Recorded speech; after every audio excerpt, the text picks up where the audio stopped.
Leaving Little Queen City, the story of noble Red Holt.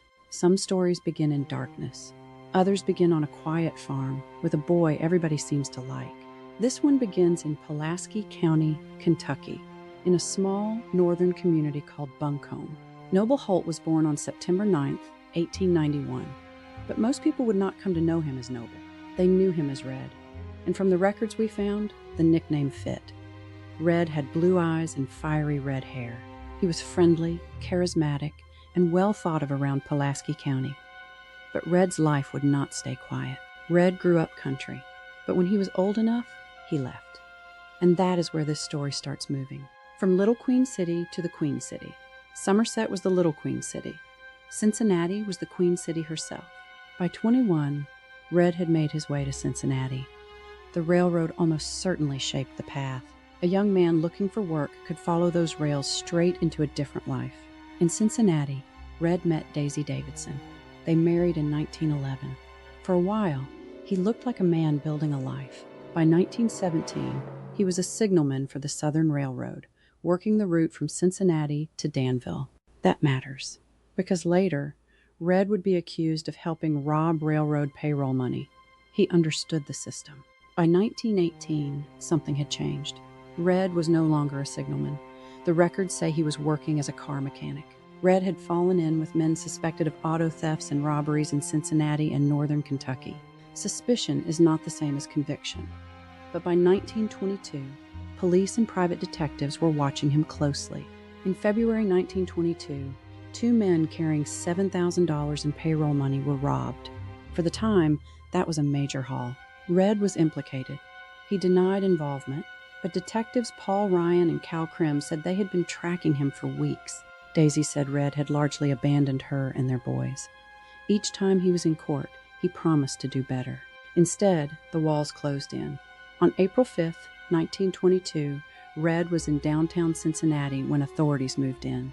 He heard gunfire and ran. He was shot in the leg, but escaped. Most people would leave town. Red did not. 10 days later, he walked into a notary office on Garfield Street.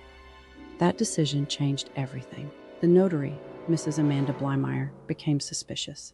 The names did not match. She called the police. Red heard the call, but he stayed. Mrs. Blymeyer could not understand why Red did not run. Two detectives arrived, Frank Heftline and Detective Gethline. Heftline told Red to stand up, and the room exploded. Shots rang out. Detective Heftline was hit and fell to the floor. Red shot Gethline too.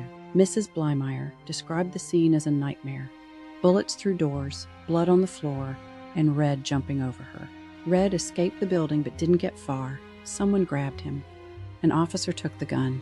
The chase was over. 3 days later, Red entered a guilty plea for the murder of Detective Heftline. The courtroom was packed. Detective Heftline was well liked. Red had to be heavily guarded. Officials feared the crowd could turn into a mob. Red said there was no use dragging things out, but he may not have known what he was facing. Ohio had passed a law making it first-degree murder to purposely kill a police officer in the line of duty. His attorneys argued the law was unconstitutional. It did not save him. A jury sentenced Noble Red Holt to death. On July 6, 1922, Red was moved to the Ohio Penitentiary. His final appeal was denied in March 1923. In his final weeks, Red wrote letters home to his brother Joe in Eubank. They are the most human pieces of the story. Red asked Joe not to hold malice. He wrote that God forgives, and so should they. He felt he was going to a better place. Just after midnight on April 27, 1923, Noble Red Holt was executed in the electric chair. Red's life ended in Ohio, but his story came home to Kentucky. His body was taken to his brother's home in Eubank. That Sunday, he was buried at Freedom Cemetery in Science Hill. And then came the detail that pulled us in. More than 3,000 people attended Red's funeral. 3,000. For a man whose life ended in the electric chair. Why did so many people come? Was it grief? Curiosity?